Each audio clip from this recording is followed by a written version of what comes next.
Father Doru received his Doctor of Theology degree from the University of Bucharest in 2000. He is a presbyter of the Greek Orthodox Archdiocese of Australia and a senior lecturer in patristics at our college. His research interests lie in traditional patristic theology, transdisciplinarity, and the dialogue of science and theology. And he's published extensively in all these areas, both in Romanian and in English. Currently, he's undertaking an interpretation of Genesis 1 within tradition and in the light of contemporary challenges. The title of Father Doru's paper tonight is Approaching St. Gregory of Nyssa's Apology of the Hexaemeron, Further Insights into the Cappadocian Views on Creation. And in this paper, Father Doru will further the exploration of the Cappadocian contributions to the early Christian world view, which he began 2 years ago, firstly with his analysis of St. Basil's homilies on the Hexaemeron in our first Patristic Symposium, and last year with his examination of St. Gregory the Theologian's Oration 38. Although the final goal of his research will be to highlight St. Gregory of Nyssa's contributions in the same area, given the limited information available for the English-speaking audiences regarding the apology of the Hexaemeron, for tonight Father Doru has chosen to offer a comprehensive introduction to this almost unknown treatise.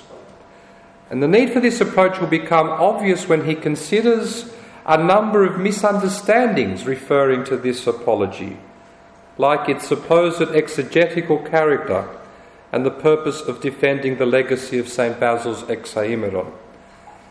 Ladies and gentlemen, friends, fathers, please join me in welcoming to the podium the Reverend Dr. Doru Costache.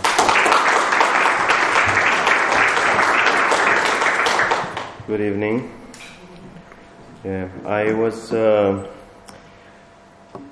thinking of apologizing for a few reasons, one of them being the fact that I changed my title like a couple of weeks ago, but I won't apologize for that.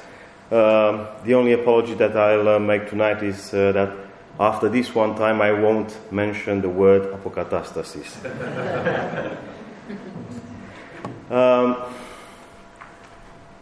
My paper, actually what I present tonight is just a fraction of a larger study on St. Gregory's apology of the Hexaemeron.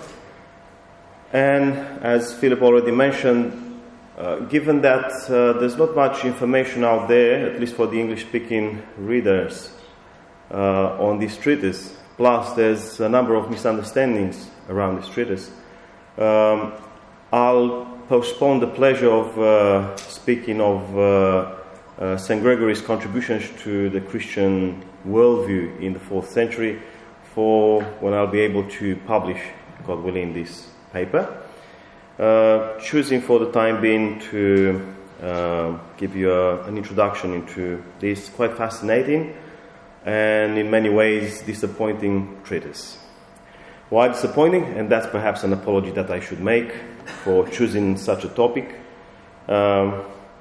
There's not much theology there, and almost no reference to the spiritual life, which makes this treatise something unique in the whole corpus of St. Gregory's writings. What you see there, it's a photo from National Geographic. I found it in the morning. Balloons over Cappadocia.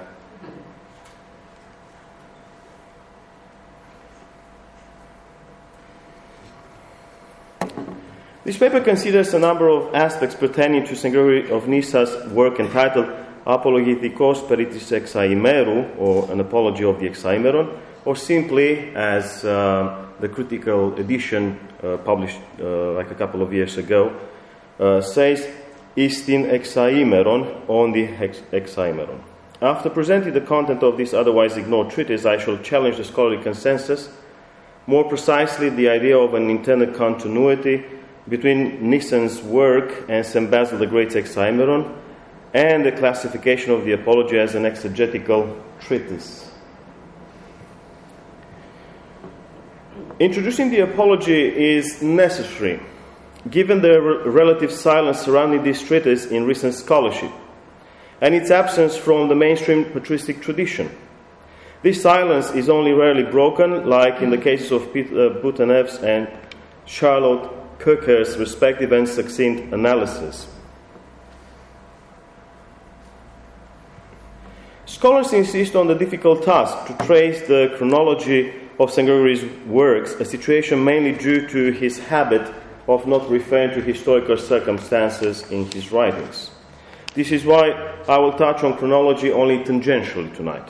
Suffice it to say that both the Apology and the related work on the making of man were published soon after St. Basil's death. I shall return to the significance of this detail in due course.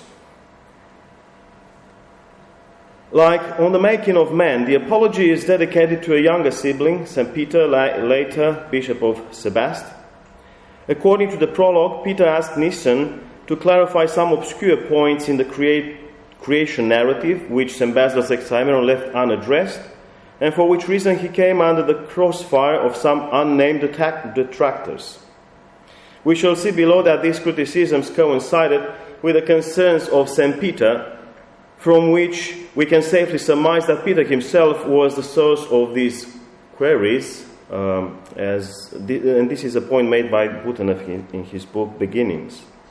One of the issues raised by these critics was St. Basil's silence regarding the possibility of day and night in the initial stages of creation, in the absence of celestial bodies mentioned by Genesis only in the fourth day. Another question unanswered by the Hexaemeron referred to the disinterest of Genesis in St. Paul's third heaven, from the Corinthian correspondence. To these queries, St. Peter added his own interest in a better organized, isirmon, he says, story of creation, beyond Moses' incongruous or contradictory, and there's an adverb there, hypenandios, presentation of the facts, so incongruous presentation of the facts, and likewise in bringing Genesis to an accord, symphonusan, with the whole Scripture. Furthermore, Peter was obsessed with finding out the necessary order of creation, in anangean disktisios taxin, possibly irrespective of the biblical account. Thinking of Nyssa's approach to such matters, as made obvious by his lengthy and erudite expositions on the natural phenomena, it seems that Peter was interested in the cosmic order with or without reference to Genesis. Finally, in one of his answers to Peter's queries, Nyssa seems to have believed that his younger brother hinted at a mystical interpretation termed by Nyssa as the darkness of vision of the ineffable things, iston gnophon, tiston aporiton theorias.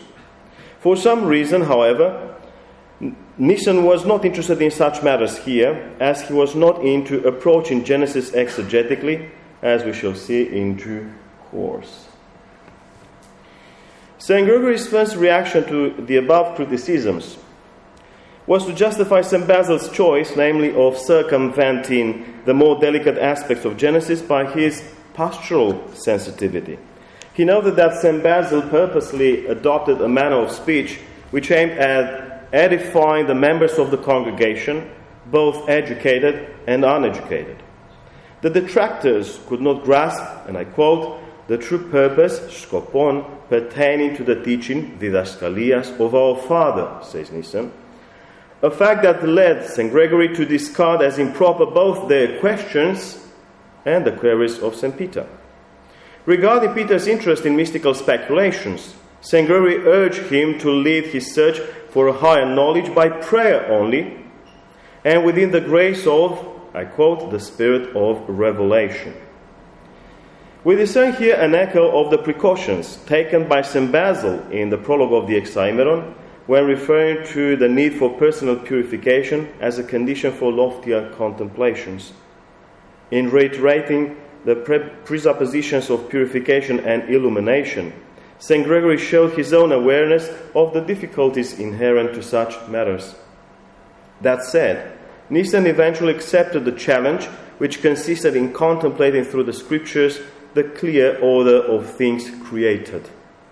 Whilst embracing the task, He stated once again his respect for St. Basil, whose authority on such topics was yet unsurpassed.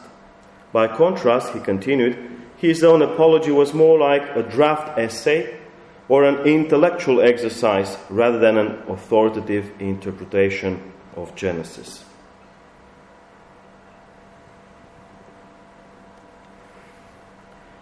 With this statement concerning the provisional character of the writing, we reach the interesting aspects of the shape and content of this puzzling text, as Bouteneff dubs it. Whereas the earlier treatise on the making of man is both elegant and rigorously structured, actually in the Patrologia Greca we see at the end of the prologue the outlines of the chapters. There's nothing like this in the Apology. So, on the making of man is both elegant and rigorously structured. The Apology does not follow a clear plan and therefore presents no discernible order. The division of the text is in numbered sections belongs to modern editors and shouldn't be taken as a clear pattern or an organized mind behind it. Carefully examined, the treatise appears to be a labyrinth of variations on the creation narrative and cosmology, with the author often abandoning the current theme for some ample scientific digressions, to return to it and then to leave it again. Actually, the body of my paper eventually will be dedicated to exploring precisely these scientific digressions. St. Gregory was amazing, a person that never received high education, was in command of such notions and ideas. In short, the Apology is an unsystematic parade of sophistication. If I offend anybody, please forgive me, but that's how I read this treatise. Could this conjectural scholarly gymnastic, ως εν γυμνασιός στοχαστικός, he says, as the author posits, suggest that initially St. Gregory did not intend to publish this work? If this would be so, it may explain both the lack of structure of the book and the eccentricities its author indulged therein. Actually, you read this treatise written by a churchman, a bishop, one that is known within tradition as the master of the mystical theology and spirituality, and you are stunned by his interest in all the intricacies of sciences and how this churchman pays so less attention to theology. Quite strange. We retain from the above that in his interpretive approach to the Genesis narrative of the 6 days, of which he dealt only with the first 4, St. Gregory adopted a heavy scientific method and a very technical jargon. Impressive, if we think, as I said, of his mostly informal education, and peculiar, since he was, after all, a Christian shepherd. True, one can discern in this display of scholarly prowess an attempt to emulate the approach of St. Basil in the Hexaemeron. It is likewise obvious, however, that the Apology applies this method in a very reductionist way, since the Basilian homilies, apart from their equally impressive proof of scholarship, ultimately aimed at exhorting the audiences toward a superior lifestyle and the attainment of a doxological mindset. Well, this last aspect is touched upon briefly by St. Gregory of Nyssa, but he's not into drawing ethical paradigms from the elements of science that he depicted. Whereas St. Basil, in his depiction of reality in the Hexaemeron, always paid attention to the ethical dimension. What do we learn from, animal behavior, and so on and so forth, or from the order of things? There's nothing like this in St. Gregory. By contrast, as we shall see below, deprived of any formative goals, the main topics discussed by the Apology are the natural movement of the universe, within the divine parameters, together with the physical phenomena related to light, the combination of fundamental elements, and the cycle of water in nature. Butenev has a very interesting observation with reference to this aspect, saying that the second part of the treatise can very well be a book in itself, with a title something like this, on water, fire, air, and more water. Something like that.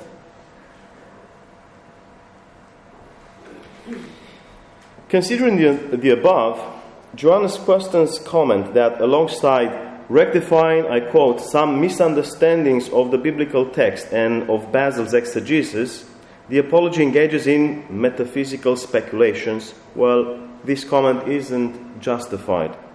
Indeed, Nyssen's treating a variety of natural phenomena does not amount to metaphysical speculation. The same goes for Panayotis Christus's conviction that whilst St. Basil's Hexaemeron illustrated, and I quote, the historical and ethical side of the interpretive approach to cosmogony, την ιστορική και ηθική πλευρά της ερμηνείας της κοσμογονίας, also a practical way of tackling the matters, St. Gregory presented the spiritual side, πνευματική, as perceived by way of contemplation, theoria. Nevertheless, with only one exception, which I shall address immediately, there is no discernible sign of a spiritual contemplation in the Apology. Indeed, the metaphysical and mystical sides are only poorly illustrated by the treatise, and mainly by Nyssen's tangential notes on the waters above the firmament, which he understood, despite his claimed penchant for a literal approach to the narrative, as a metaphor for the heavenly powers. That said, given this sample of spiritualizing exegesis, the opinion shared by Butenev and others, who vouch for a consistently non-allegorical approach to Genesis in the treatise here considered, does not stand either. In support of this conviction, Butenev argues that the lengthy dealings of St. Gregory with the waters may be a direct reaction to the spiritualization of this cosmic element in origin.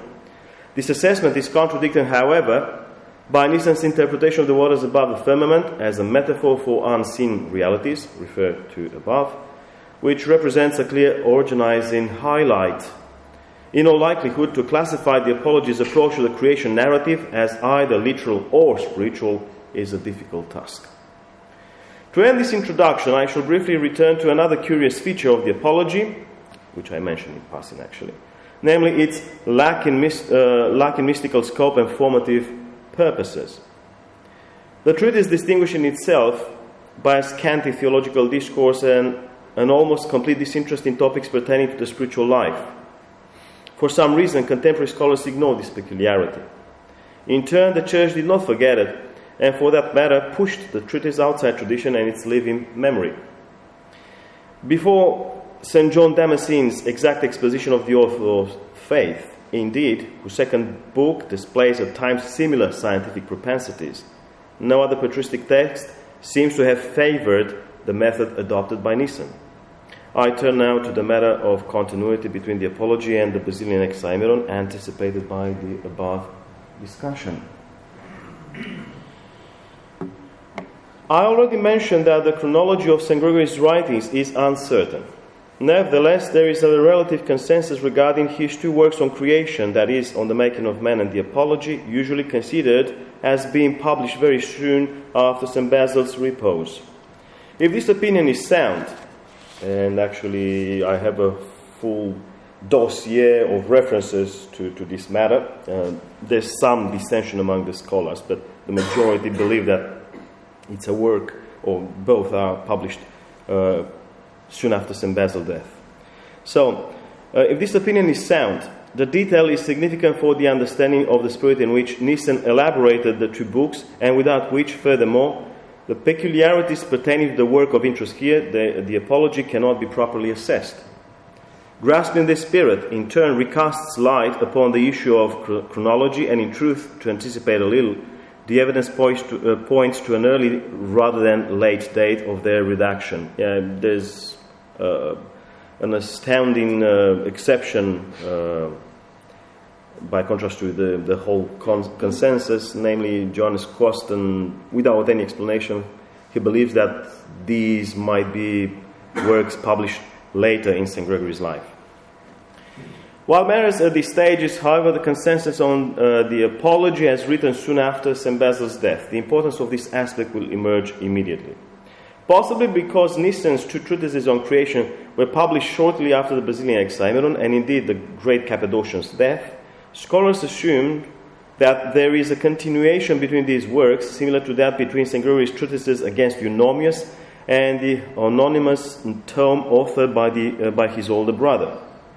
In reiterating the consensus, for instance, Anthony Meredith notes that much of Nyssa's body of writings, I quote, was composed in direct response to the suggestion and memory of Basil, and that specifically his treatises on Genesis represent, I quote again, critical continuations of Basil's own works in the same areas, end of quote. Given that in the prologues of the two works, St. Gregory acknowledged his brother's contribution as a starting point for his own elaborations, this opinion seems justified. While sharing this opinion, Anna Silvas goes beyond it by suggesting that in his development of the Basilian legacy, Nyssa respectfully acted upon a mandate from his dying brother. Although I do not dismiss such a possibility, I believe that behind his diptych on creation, and especially the Apology, there is a little more than Nyssa's venerating of his brother. We shall see below that his reference to the Basilian heritage in the Apology is both limited and critical, to the extent that the current notion of continuity in the Cappadocian approaches to Genesis becomes problematic. I propose that through the treatise under consideration, St. Gregory meant his own establishment as an authority, irrespective of, and in fact apart, his brother's legacy. More specifically, I challenge the idea of continuation on two grounds: first, by the display of emotions transpiring from the Apology, and second, by Nyssa's lack of enthusiasm in referring to St. Basil's teaching. To these aspects I turn now. The emotional burden on St. Gregory's shoulders when composing his On the Making of Man and the Apology is beyond doubt. There is a shared opinion among scholars that his early career was eclipsed by the gigantic figure of St. Basil, and that he emerged out of the woods of anonymity only after his sibling departed. Indeed, both Nyssa's recognition and literary output significantly increased after 379, the presumed year of St. Basil's death. There is a whole dossier discussed by Anna Silvas in her book on St. Gregory of Nyssa, referring to this matter. This evidence prompts me to propose that behind his two works on creation, and particularly the second, there can be discerned a sense of frustration with St. Basil's impressive standing. Better camouflaged in On the Making of Man, this frustration is likely to have triggered in him the desire to prove his worth. What was supposed to be a prudent statement in the prologue of On the Making of Man seems to back my point. There, St. Gregory affirmed that in completing the unfinished anthropology of St. Basil, his concern was to ensure that the glory of the teacher was not diminished in his disciples. This is tantamount to saying that he was no less proficient than his older sibling. With the months passing after St. Basil's repose, this nuance reappeared even more explicitly in the Apology, whose very title might suggest to a careless reader that it represents a defense of the Basilian teaching on the 6 days. In fact, many scholars share this understanding. The interest of the Apology lies, however, elsewhere. Nyssa's efforts to surpass St. Basil in knowledge, refinement, and logic alike pervade the work. There are signs in the Apology which betray the impetuousness of someone eager to conquer the stage after Elvis has left the building. Like the remark that it will be adopted a position at variance with that of St. Basil, yet no less appropriate and wise. Ronald Hind observes that this adversative attitude remains a constant for other works by Nyssa, like his later treatise on the inscription of the Psalms.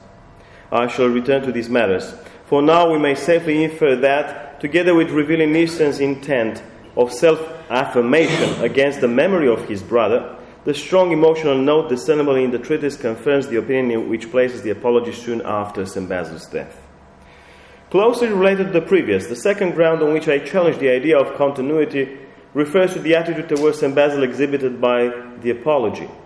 Reading the title of St. Gregory's work, that is, an apology of the Hexaemeron, it is difficult to discern what truly is its object or what this work is meant to defend. The prologue does not clarify this aspect either. As shown above, the prologue refers to two distinct issues, namely some queries concerning the Genesis narrative and the number of criticisms addressed to the Basilian work. St. Gregory pointed to these matters from the outset when he expressed a humble reticence towards scrutinizing the divine inspiration, Thean Epimnian, pertaining to the Genesis account, as well as St. Basil's divinely inspired Theopneuston and rich interpretation of it. Nevertheless, although the term Hexaemeron in the title of the Apology may suggest an affiliation with the Basilian homilies, a possibility further implied by the issues addressed in the prologue, Nyssa's work is not primarily concerned with St. Basil's homilies. Except in the justification of St. Basil's pastoral approach, nowhere in the Apology did St. Gregory discuss particular aspects pertaining to his brother's Hexaemeron, not even when he pointed out the different method he was to adopt in the treatise. He preferred instead to address topics related to the creation narrative and, even more so, cosmology, as we shall see below. In the light of this evidence, and against the recent reiteration by Juan Antonio Tamayo of the idea of an explicit defense of St. Basil, we may safely infer that the Apology was neither about defending the Hexaemeron nor about continuing St. Basil's work. These nuances are important proofs in support of St. Gregory's undertaking to consolidate his position as an independent thinker, albeit within a Cappadocian context. I turn now to his approach to the creation narrative and cosmology, which offers further glimpses of the character of the Apology and the literary genre to which it belongs. These details contribute to furthering our grasp of the reports between the relevant works of the two Cappadocian fathers.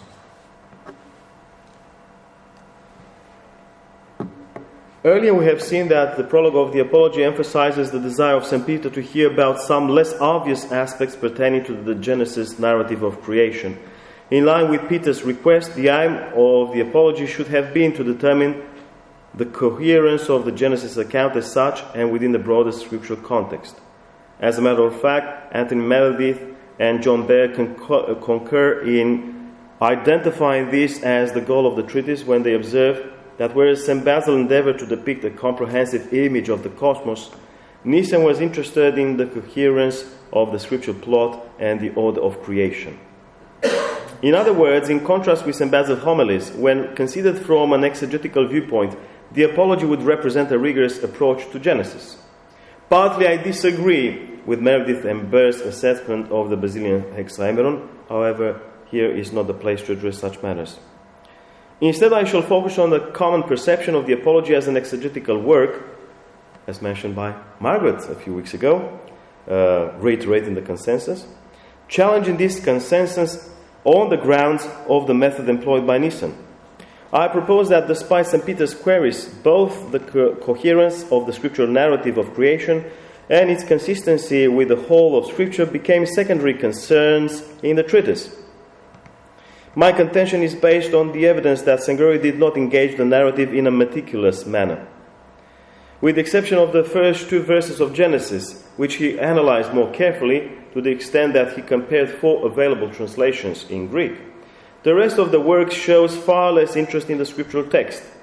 Before we proceed any further, it may be useful to pay attention to this unique sample of consistent exegesis in the entire Apology, namely the interpretation of Genesis 1 verses 1 and 2. St. Gregory read Genesis from the Septuagint, the version preferred by the early Christians long before his own century. Interestingly, in his attempt to make sense of the first verses of Genesis, he felt the need to compare the Septuagint with other translations into Greek by Aquila, Symmachus, and Theodotion. It is uncertain whether Nyssa cited these or other sources directly or from Origen's Hexapla, as it is also unclear why he needed to check other versions of the text. Irrespective of Nyssa's reasons, one thing is certain, namely that he alternated the Septuagint and Aquila's version in the elucidation of the first word in Genesis, Bereshith, displaying a preference for the latter, which reads en kephaleo, in general, or in summary, instead of en archi from the Septuagint, that is, in the beginning.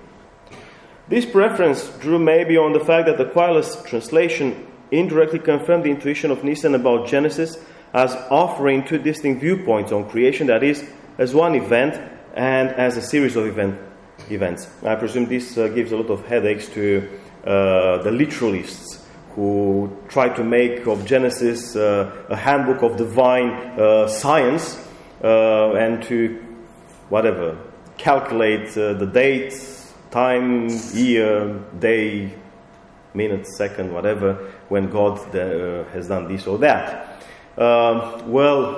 Puzzling again. St. Gregory says Genesis 1 actually presents two visions on creation, as one event and as a series of events. Well, this will be something that I'll ponder more in my final version of the paper. The lights.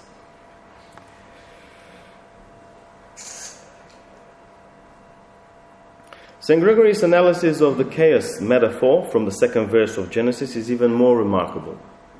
On this occasion, he cited all four translations, pointing out that whereas the Septuagint reads aoratos και ακατασκεύαστος, invisible and unstructured, that is the earth was invisible and unstructured, according to Septuagint. The other three versions contain a diversity of solutions. Thus, Symmachus gave argon και αδιάκριτον, void and unspecified. Theodotian rendered the phrase as kenoma και ουθέν, deserted and nothing.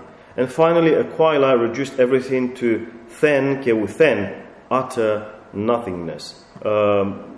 This last quote from Aquilas is taken from the critical edition by Drobner. And there's a difference between the critical edition and the Patrologia Greca. Patrologia Greca reads ουθέν και ουθέν. Drobner chose then και ουθέν. His interest in nuances notwithstanding, never again did St. Gregory repeat this exercise in the Apology, in fact paying less and less attention to the text. Since after the analysis of the first verses, the treatise refers to the creation narrative only infrequently, in all likelihood, Nyssa approached Genesis as a pretext for his own discourse. For instance, when he eventually asked why Moses mentioned the luminaries after 3 days, whose role was logically presupposed far earlier, St. Gregory posed this question only after lengthy explanations of various natural phenomena. Moreover, at some point he felt the need to question the accuracy of the scriptural account, which did not seem to follow the logical order of creation. More precisely, he believed that there is an illogical break in the narrative, which was supposed to deal with the structure, kataskevi, of the air, immediately after speaking of light and fire instead of other matters. Quoting his learned expositions, he forgot that Genesis does not mention the fire at all. Given such examples, it seems that the Apology was intended less as a careful exegesis of Genesis and more as a cosmological complement of the anthropology articulated in On the Making of Man. I turn now to the method at work in the Apology. If I can. Apparently not. I need another slide. That's it. We have seen so far that the creation narrative seems to have served in the Apology as an excuse for Nyssa's erudite descriptions of the natural phenomena as depicted by the sciences. Given this evidence, I propose that the opinion according to which the Apology approaches Genesis in an exegetical fashion is no longer tenable. After all, the end of the prologue warns the readers that, given its character as an exercise, and he uses here a verb, engymnazin, aiming at making sense of things, its content has to be taken not as authoritative dogma or an exegetical teaching, didaskalian exegetikin.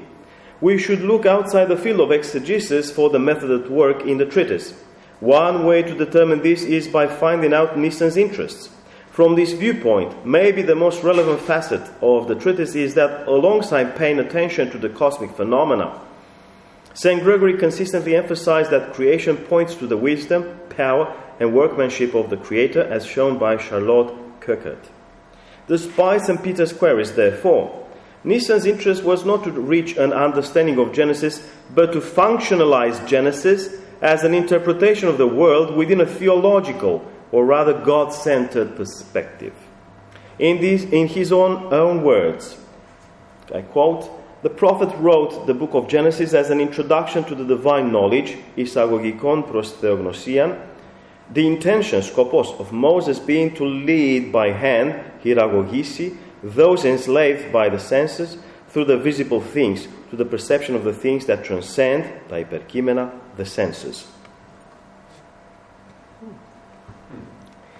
The above citation evokes two passages from the Basilian Hexaemeron and the great Cappadocian's theme of the world as a theological school, which I addressed in the paper presented 2 years ago.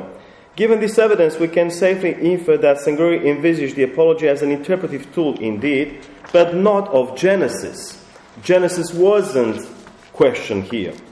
The treatise was meant as a framework which made possible the consideration of creation, as depicted by the available sciences, through a scriptural lens. Only thus interpreted, creation could be perceived as a divine epiphany. By its primary interest, therefore, namely the depiction of creation as a symbol of the Creator, the apology is closer related to the Basilian Hexaemeron than usually admitted, although its approach to the creation narrative is less exegetical than that of St. Basil's homilies. And here I disagree completely with the established opinion. For the majority of the scholars, this is a piece of exegesis, and including the critical edition of the text, presents it as a part of St. Gregory's exegetica opera in Genesim. Exegetical works in Genesis. It's not an exegetical treatise.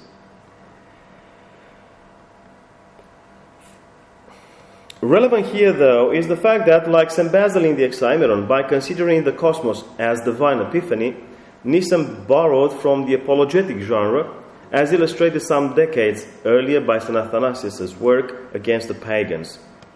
Pagans. You need to tell me why we can't call it pagans. There are, however, strange aspects about the apology, such as its very thin theology and its overwhelming display of scientific prowess, which make it odd even within the apologetic genre. Scholars have pointed out St. Gregory's extensive awareness of the available science, in particular physics and cosmology, knowledge that he paraded for his elitist readership. One could legitimately wonder about the reasons that prompted Nyssa to take this unusual path. The solution rests again with the apologetic genre to which the treatise belongs. As Gil Tamayo aptly points out, the apology, and I quote, represents an effort to deepen and harmonize the affirmations of Genesis and the scientific knowledge, end of quote, a titanic effort whose purpose was to endorse the creation narrative as a worthwhile source for the general worldview. Beyond St. Gregory's personal agenda, it is very likely, therefore, that this display of erudition was meant to prove on scientific grounds the validity of Genesis. These findings confirm my assessment that the treatise should be classified as an apologetic writing rather than an exegetical treatise. I think I'll stop here because my time is up, but not before addressing the graphic on the wall. I think if there's something that we can still use from this text, as I said, I read it a few times and I found it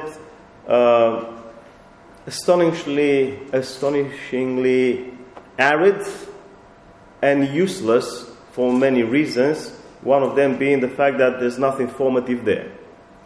Nevertheless, the treatise has a lot of richness, presents a lot of richness with reference to how could, let's say, a missionary, even in our day and age, make use of the available science and how to bridge between the scriptures and the available science. We need this for, let's say, our missionary work, given that we can't speak in a language that isn't that of our time. And for this reason, I think my graphic can be useful, although obviously I'm far from exploring all the ramifications. You see that there's some concentric circles. The innermost circle is the world, the cosmos. It's the object to contemplate. The second circle is that of the sciences, let's say cosmology. And St. Gregory, in his apology, deals with the cosmos, deals with the world, not only as God's creation, but also as an object which is represented in a certain way by the available sciences of his own time. So we can't separate nature and culture, so to speak. And St. Gregory takes the challenge, embraces this challenge and says, okay, I'll try to interpret the world, but not by ignoring what the scientists have to say about this world. But what would a theologian do? Well, perhaps this is where he somehow overstepped and exaggerated with his interest in scientific information. But the point is very useful. The third circle refers to Genesis, which isn't the object to be interpreted for him. As he put it clearly from the outset, this isn't an exegetical work. It's not a matter of demonstrating what Genesis has to say. No, Genesis for him is an inspired work, an inspired word of God, and he used Genesis as a tool to interpret in that God-centered perspective the available science, the available representation of the world. What's the purpose? The purpose is to be able to interpret within this theological, let's say, framework as represented by the scriptures, the world in itself, and the scientific representation of the world, so that eventually the reader can perceive the cosmos as an epiphany of God's presence, as an epiphany of God's will, as an epiphany of God's wisdom.